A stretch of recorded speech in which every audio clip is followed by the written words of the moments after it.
Tansei. My name is Jillian Smith, and I work as a speech-language pathologist to support students in Musquecheese. Today, I would like to share some tips on shared and interactive book reading. When reading books with your child, we can help build language and understanding by making book reading interactive. This can be accomplished by asking open-ended questions to create a conversation around what is happening in the story. Conversations and questions about a story can include discussions about the different parts of a story, also known as the story grammar units. Story grammar units include parts of the story such as the characters, or who the story is about, the setting, where the story takes place, the initiating event, what sets the story in motion, the problem, how the problem is solved, and how the characters feel throughout the story. The following bookmark can be used during book reading to prompt conversations with your child.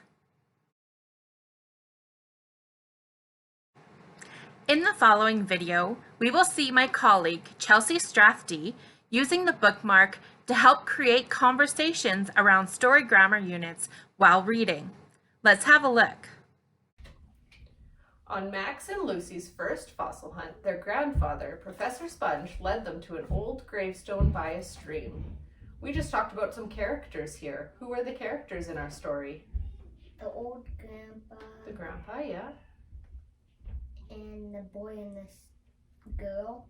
The boy and the girl. That's Max and Lucy. They camped for the night in a cave in the mountainside. It was dark and cold. Where does the story take place? What's our setting? In the cave? Yeah, in the cave in the mountain. All of a sudden, a ghostly silver shape appeared. To make this activity more challenging, you can use the bookmark once the story is completed to help your child recall the different parts of the story. Let's watch as Chelsea uses the bookmark in this way.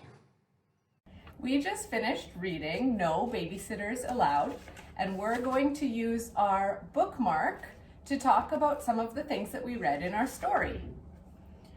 Who is the story about? Who are the characters in our story? The babysitter and the boy.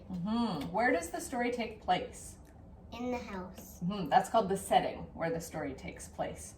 What is the problem in our story? He doesn't like the babysitter. How did the characters feel? Sad. Yes, he was sad. Why was he sad? Because he missed his mom and dad. And how did the story end? He started to like the babysitter. That's right. That's all for today. We hope you enjoy creating your own bookmark at home and engaging in shared and interactive book reading with your child. Thanks for watching. Hi.